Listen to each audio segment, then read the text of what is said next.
안녕하세요. 북사랑 카페 크리스티나입니다.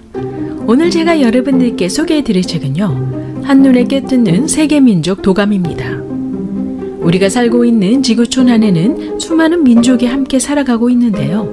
역사의 수많은 시간 속에서 환경과 상황의 영향으로 인구의 이동과 인종 간의 혼합 등으로 인해 사실상 오늘날에는 어느 한 민족을 구분함에 있어서요, 단순히 인종의 신체적 특징만으로는 정의하기 어려운 실정이죠.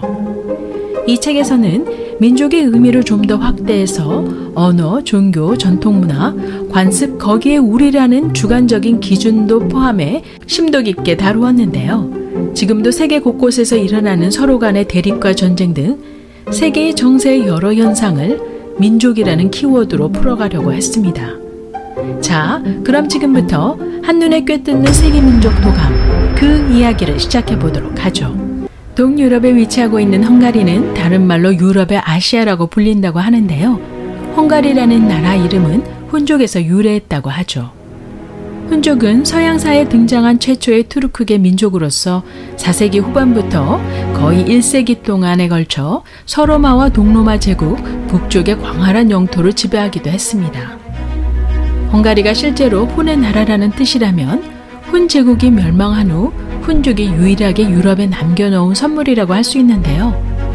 헝가리어가 아시아계로 분류되는 이유는요, 언어의 계승보다는 구전으로 전해오는 오랜 민요 때문이라고 하는데요.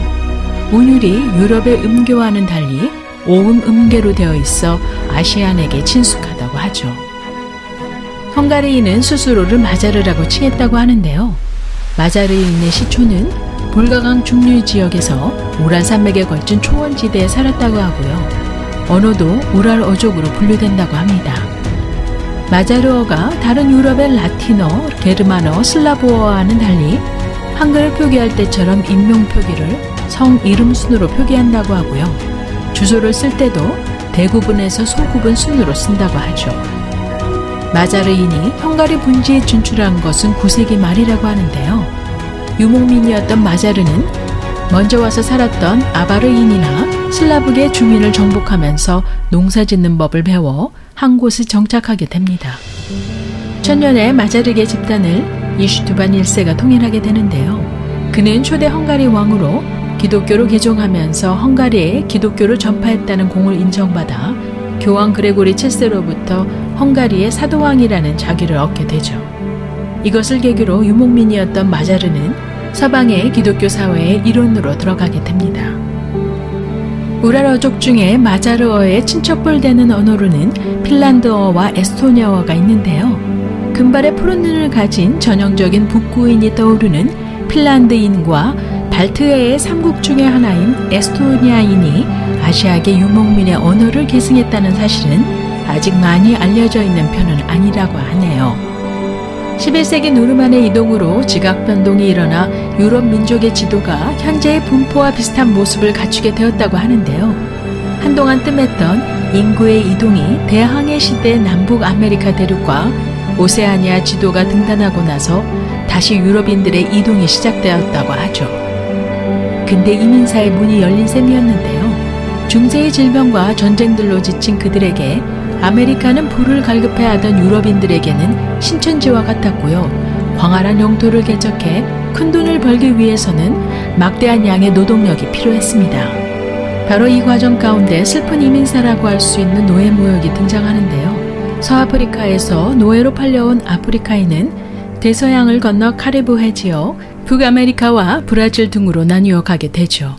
당시 교육이 활발하던 사탕수수, 면화와 커피를 경작할 목적으로 그들을 머나먼 땅으로부터 데려왔고요. 노예무역의 희생자는 약 2천만 명으로 추정되며 이러한 노예무역으로 16세기에서 19세기 중반까지 민족 지도에 큰 변화를 주었다고 합니다. 카리브해 제도는 백인이 유입되면서 토착민이 자취를 감추게 되었고요.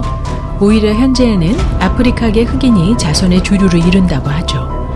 남아메리카에서는 토착민과 백인과 흑인 사이에 혼혈이 많이 일어났고요. 북아메리카에서는 인종차별과 피차별 관계가 굳어져서 대립의 골이 깊어졌습니다. 이와 같이 노예무역의 부작용은 각각 북미, 중미, 남미에서 서로 다른 양상으로 나타났죠. 이민국가 미국은 과거의 영국 작가인 이스라엘 쟁윌이 인종의 용광로라고 표현한 바 있고요. 민족의 고유성을 하나로 통일할 것이 아닌 저마다 타고난 성향을 인정하고 그 안에서 조화를 이루자는 뜻에서 샐러드 볼이라는 이론이 나왔죠. 20세기 후반에 들어와서는 다문화주의라는 말로 바뀌었는데요. 16세기 이래로 유럽인은 아메리카, 아프리카, 아시아, 오세아니아로 뻗어나갔고요.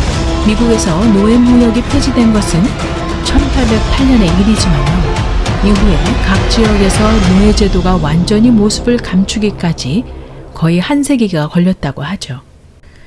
북아메리카에는 과거 300개 이상의 언어가 존재했다고 하는데요. 즉 300개가 넘는 토착민이 지역마다 무리지어 살았다고 합니다.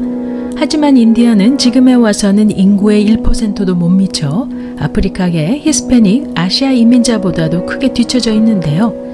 미국 전역에 있는 310곳의 인디언 보호구역에 살면서 경제적이나 문화적으로 평균보다 훨씬 낮은 수준의 생활을 하고 있다고 하죠. 미국에서는 인디언 대신 네이티브 아메리칸이라고 부르기도 하는데요. 전 세계 어떤 소수 토착 민족보다 인디언은 헐리우드 서부극으로 인해 널리 많이 알려지게 되었죠. 보통 영화 속의 주인공 인디언은 잔인하거나 야만인으로 표현되는 경우가 많았는데요. 미국 유명 배우 케빈 코스트너가 감독하고 직접 출연으로 촬영한 늑대와 춤은 토착 민족인 라코타 수족의 삶과 문화를 배경으로 그렸습니다. 1990년에 아카데미상 7개 부분을 수상한 이 영화에서 기본 서부 영화의 틀을 깨고 인류와 자연에 대한 사랑을 그렸다고 하는데요. 영화 속의 주인공이었던 케빈 코스트너 자신도 인디언 체로키족 후손이라고 합니다. 중남미의 토착민은 침략자였던 스페인 사람에게 학살되고 약탈당하는 등 철저히 희생당했던 것에 비해 북아메리카에 온 사람들은 가족 단위의 이민자로 그들의 주관심사는 토지에 관한 것이었죠. 백인은 토착민을 노예로 부리려고 하진 않았지만요. 인디언 인구가 줄어든 직접적인 이유는 바로 백인들이 북아메리카에 오면서 함께 들여온 패스트나 티푸스와 같은 전염병에 걸린 것이었습니다. 초기 영국 이주자는 인디언에게 토지 보상비를 지불하고 공식 계약을 맺어 토지를 얻었는데요. 건국 초기에는 인디언에게는 항상 최고의 경의를 표하고 그들의 동의 없이 토지와 재산을 빼앗아서는 안 된다라는 선언까지 하며 그들의 재산, 권리와 자유를 보장했지만요. 얼마 가지 않아 백인 이주자들은 조약을 바꾸고 약속을 파기하고 착취를 일삼았죠. 결국 인디언은 조상이 대대로 물려준 땅에서 쫓겨나야 하는 처지가 되고 맙니다. 인디언 강제 이주법이 제정된 1830년부터는 변경 지역으로 강제로 이주되는 것이 아예 일상이 되어버렸는데요. 체로키족은 1838년 겨울부터 다음 해까지 초록이 우거진 아름다운 조지아 땅에서 1000km나 떨어진 곳으로 추방하기에 이릅니다. 체로키족은 강제 이주가 시작되기 전 이미 기독교를 받아들이고 백인 문화를 적극적으로 받아들여 백인과 평화적으로 공존하기 원했는데도요. 만여 명의 사람들은 갑자기 집과 땅을 뺏긴 채 급히 서쪽으로 먼 길을 가야만 했죠. 그러면서 기아와 추위로 시달리다가 수천 명의 인디언들은 병을 얻어 목숨을 잃었다고 하네요.